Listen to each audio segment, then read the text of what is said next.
وعلى آله وصحبه أجمعين. أما بعد فقال الله تعالى في القرآن الكريم: أعوذ بالله من الشيطان الرجيم. بسم الله الرحمن الرحيم.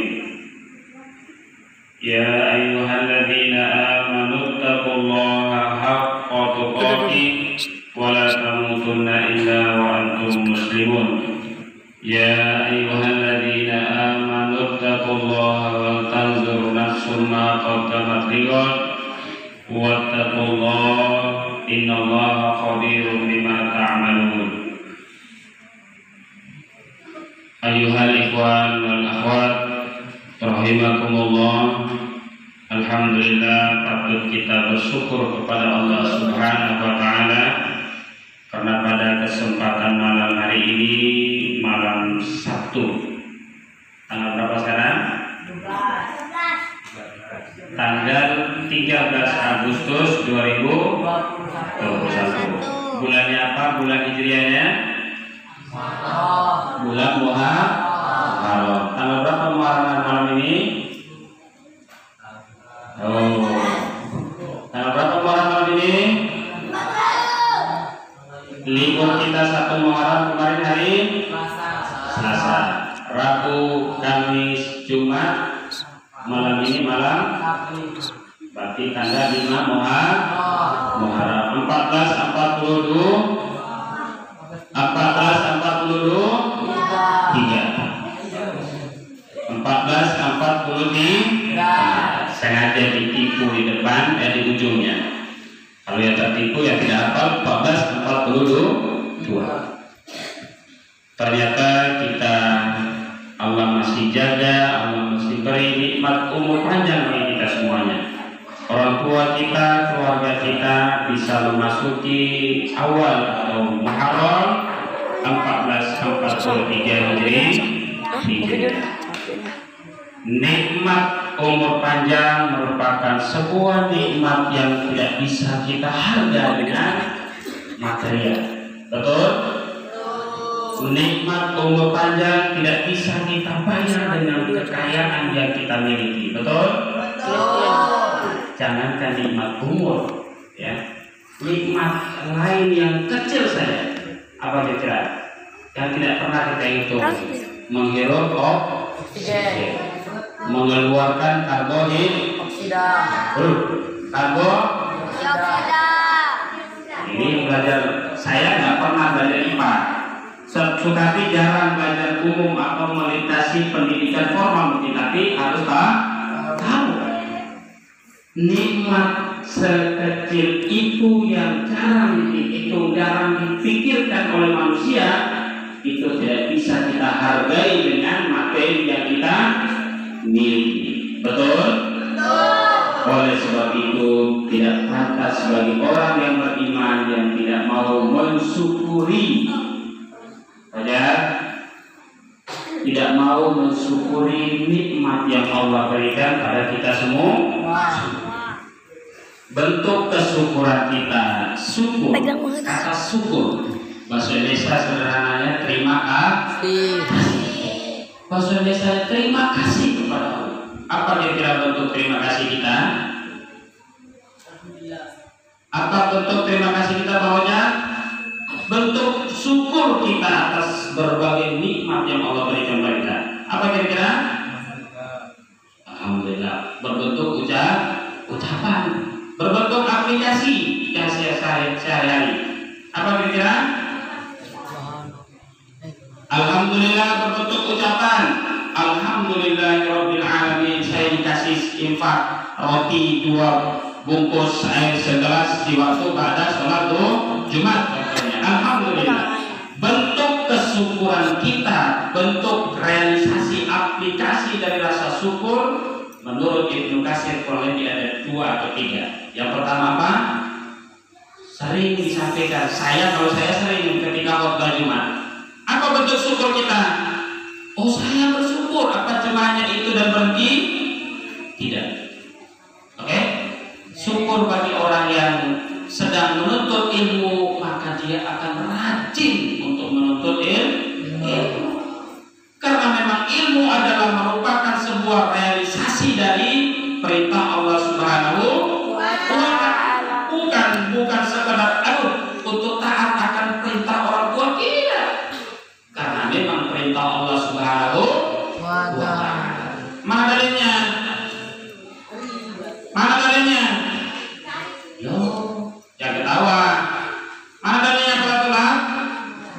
Menuntut ilmu mana dalilnya?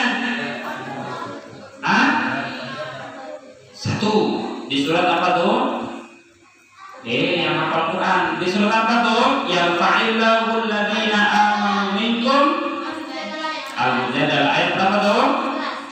Belum saya tanya juz berapa, halaman berapa, letak ayat itu di mana? Ya. Itu yang ayat. Hadis. Tolabul ilmi fardhatun ala kulli muslimin wal muslimat minal mahdi ilal. Cukup satu saja. Satu ayat, satu hadis sudah bisa menjadi seorang pencerah. Nah, bentuk kesyukuran kita yang manusia, kita umat Islam, salah satunya dari sisi menuntut ilmu tidak dibatasi, cuma hanya cuma hanya anak kita remaja saja. Setelah tamat aliyah, mereka kami saja yang mahasiswa menuntut ilmu mulai dari kita dilahirkan sampai kita masuk ke liang-liang. Tidak ada alasan. Pak Edi, Wasarin, Pak Haji Sarin dan seterusnya, siapa saja yang mengaku beriman kepada Allah, maka wajib baginya untuk senantiasa menuntut ilmu. Bentuk kesyukuran bagi orang yang beriman salah satunya, diantaranya yang lain. Ibnu Katsir pernah mengatakan bahwa bentuk kesyukuran kita yaitu senantiasa taat akan perintah Allah Subhanahu wa taala dan tidak sedikit pun memaksiati perintah Allah Subhanahu wa taala. Taat apa saja, taat menuntut ilmu, taat beribadah, taat taklim, taat sedekah, infak dan seterusnya. Yang kedua, orang yang beriman atau orang yang bisa bersyukur, dikatakan bersyukur, yaitu senantiasa mensyukuri nikmat Allah dengan tidak sedikit pun mengkufuri nikmat Allah Subhanahu wa taala. Apa bentuk kesyukurannya tadi? Taat akan perintah Allah. Faris. Yang kedua, apa bentuk kekufurannya? Lu sudah tahu, sudah disampaikan, suruh belajar susah. Suruh menghafal teks muslimin, yang suruh menghafal teks susah, ya. Satu hari target satu kaca susah bisa dievaluasi. Kenapa kalau susah? Mungkin matanya suka telanjang, matanya suka malah lihat hal-hal yang bukan berhak ia lihat. Betul Bapak? Mungkin saja suka gosok di asrama, suka pakai sabun kawannya tidak izin. Loh, orang penghafal Quran mudah sekali, mudah menghafal, mudah juga Allah lupakan. Suka makan barang yang tidak izin, barang haram hukumnya. Jangan salah, apalagi mencuri, bongkar lemari teman asrama supaya makan makanan bermartabat. Nauzubillahi. Orang yang bersyukur, orang yang pintar bersyukur, dia akan jaga dirinya semaksimal mungkin. Mastatotum. Apa itu mastatotum? Berusaha dengan semaksimal mungkin agar tidak terpeleset, terana atau kemaksiatan. Baik, para semuanya, itu pembukaan. Ada pembukaan berapa menit?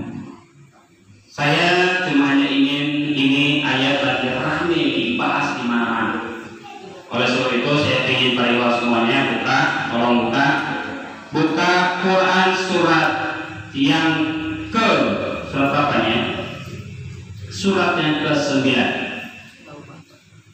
Surat yang ke-9 ayat yang ke-37. Sudah? Surat ke-9 itu surat At-Taubah. Ya. Surat At-Taubah ayat yang ke-37. Santri yang paling nyaring suaranya silakan baca. Baca Pak. Baca ayatnya.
Baca terjemahannya. Yang lain perhatikan, ulang. Baca yang lantang. Sesungguhnya pengunduran bulan haram itu hanya menambah kekafiran. Orang-orang kafir disesatkan dengan pengunduran itu. Mereka menghalalkannya suatu tahun dan mengharamkannya pada suatu tahun yang lain agar mereka dapat menyesuaikan dengan bilangan yang diharamkan Allah. Sekaligus mereka menghalalkan apa yang diharamkan Allah. Setan dijadikan terasa indah bagi mereka perbuatan-perbuatan buruk mereka. Dan Allah tidak memberi petunjuk kepada orang-orang yang kafir.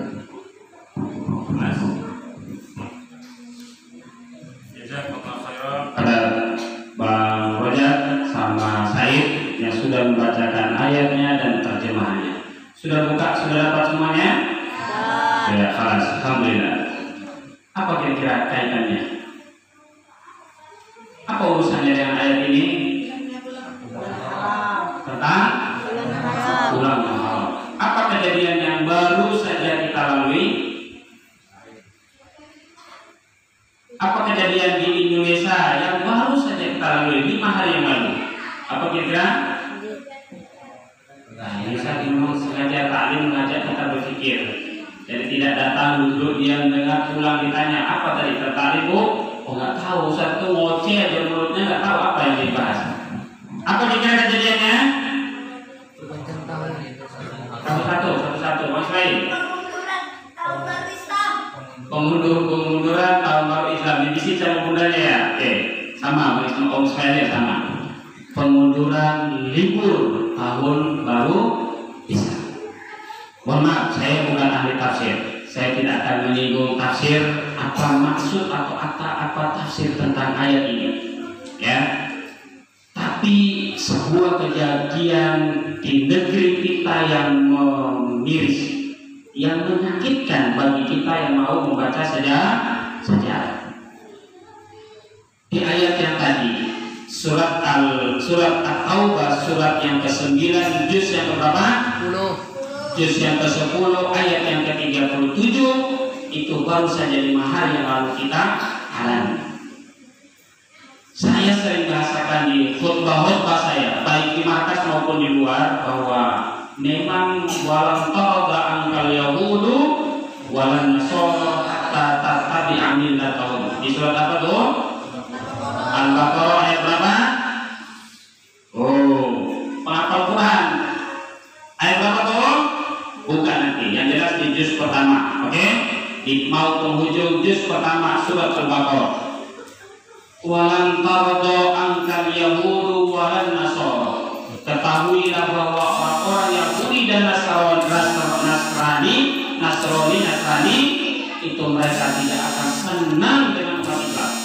Mereka tidak akan senang dengan kita umat Islam hatta tattabi'a millatahum, sampai mereka ikuti milah yang mereka buat. Sampai umat Islam bisa bergeser akidah mereka, bergeser tauhid kita semuanya dengan berbagai cara. Hari ini kita dikuasai seluruh dunia. Betul? Pendidikan sudah 2 tahun. Skenario mereka pendidikan menurun, anjlok jauh. Ekonomi, sosial budaya, teknologi, macam-macam. Semua bidang hari ini kita dikerogoti. Umat Islam umat Islam di upaya semaksimal mungkin supaya kita umat Islam bagaimana bisa mengikuti mereka. Minimal dicuci otak kita. Bisa nggak? Aduh, kalau pakai jilbab panjang tidak saatnya. Apa sombong kali sih lu? Kata orang biasa itu kan. Sombong kali sih lu mau pakai jilbab panjang-panjang. Pakai itu yang is beautiful, yang bisa membentuk badan. Betul nggak? Hari ini remaja-remaja Islam menjadi buah bibir. Pola pakaian sudah dipengaruhi oleh pola pakaian hari ini kalau tidak ngomong dengan bahasa gaul, tidak gaul anak remaja, betul? Ya, betul, karena Bang Fajar sering. Ya. Sering apa? Ya, semua aspek hari ini Yahudi dan Nasrani senantiasa berusaha. Tidak perlu kalian pindah alamat di KTP, pindah status di KTP, tidak perlu. Tapi kehidupan sehari-hari kalian ikuti pola hidup Yahudi atau jahili. Nah, para Allah semuanya, para tulab, ini perlu tahu. Ada apa dengan ayat surat At-Taubah ayat 37 ini? Ada apa dengan surat At-Taubah? Allah kabarkan kepada kita semuanya di dalam ini. Tapi mohon maaf, saya tidak singgung tafsirnya. Saya cuma hanya ingin melihat kejadian yang baru kita lalui. Ada apa sampai negeri tercinta mayoritas Muslim Indonesia, tapi justru 1 Muharram disepakati di hari Selasa, mereka mengumumkan dengan berbagai alasan yang ada. Dipindahkan liburnya hari Rabu. Betul ya? Betul hari ya? Liburnya hari Rabu. Ada apa di balik itu? Nah, ini ada satu lagi nanti para ikhwan semuanya, para sarjana, saya termasuk para ikhwan semuanya yang berpendidikan, coba kita gali. Ada informasi yang terkini. Tanggal kelahiran Nabi Muhammad Rasulullah SAW berapa? 12 Rabiul Awal. 12 Rabiul Awal. Tahun berapa? Tahun gajah tahun berapa? Berapa? 500? Iya, nanti pastikan lagi. Ya, itu yang lainnya. Itu ternyata di buku sejarah dirubah menjadi tanggal 13, tapi saya belum lihat. Nah, saya ini baru informasi yang beredar. Saya belum lihat bukunya langsung. Kita sama-sama melihat ada apa di balik itu. Apakah sudah dicampur tangan oleh musuh-musuh Islam untuk mau merusak dari sisi sejarah? Loh, 1 Muharram seharusnya orang berbondong-bondong, orang meriah-rayakan, contohnya artinya bergembira memasuki 1 Muharram 1443 Hijriah dengan berbagai alasan dipindahkan liburnya di tanggal 2 Muharram. Nanti kita akan saksikan ketika tahun baru Masehi nanti memasuki memasuki malam 1 Januari, nanti kita lihat seperti apa meriahnya umat Islam mengikuti pola Barat untuk merayakan pergantian tahun Masehi. Nah, ini merupakan sebuah pelajaran penting bagi kita. Saya sering bahasakan bahwa ini merupakan ujian besar bagi kita semuanya. Tapi di balik ujian bisa saja ada konspirasi dunia, konspirasi umat-umat di luar dari Islam untuk mau menguasai kita semua.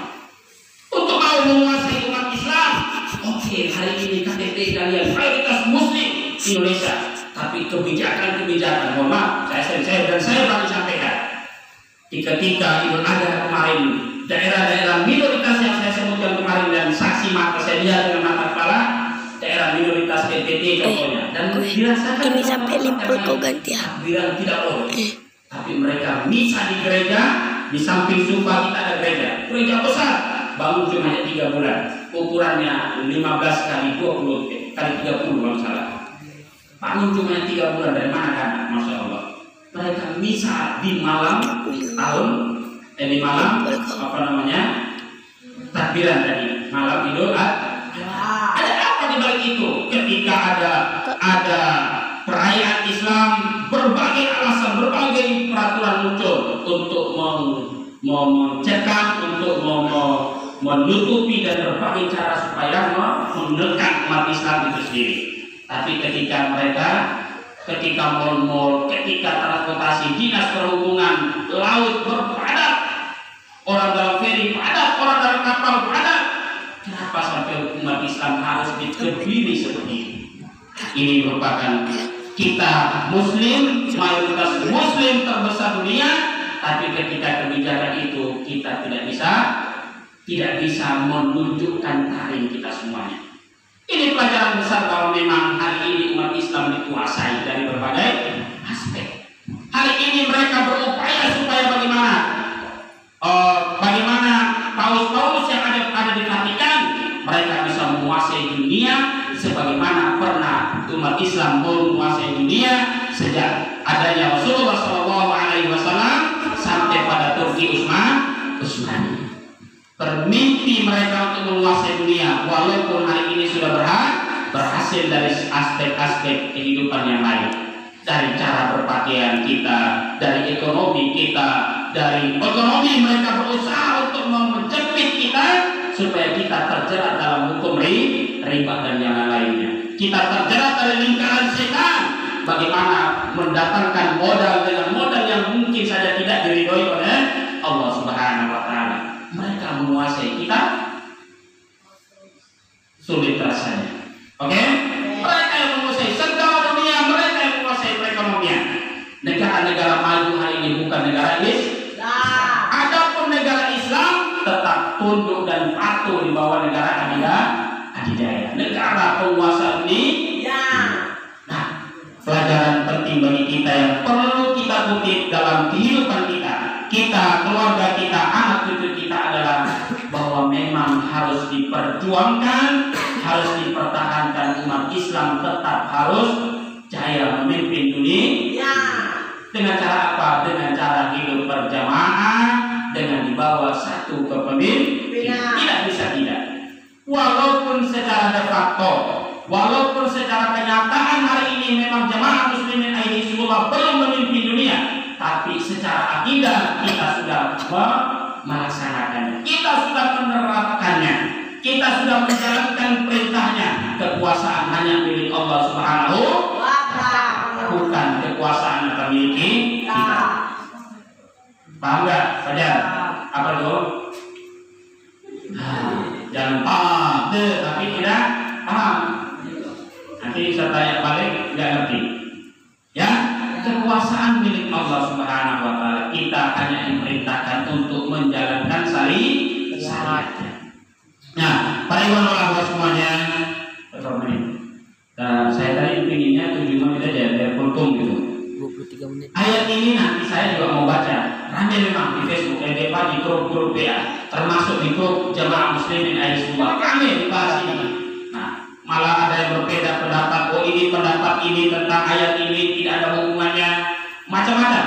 Yang saya ingin lihat dari realita kebijakan pemerintah Indonesia ketika mengundurkan mengundurkan libur pada 1 Muharram itu sendiri.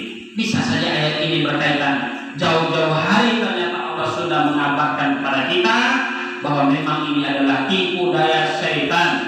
Ini adalah berbagai skenario, berbagai upaya mereka supaya umat Islam tidak tahu akan sejarah Islamnya sendiri. Umat Islam tidak perlu tahu akan tanggal-tanggal hijriah. Cukuplah tanggal miladiyah yang kalian ngerti. Cukuplah kan kita semuanya meriah rayakan tahun baru miladiyah. Tidak perlu kalian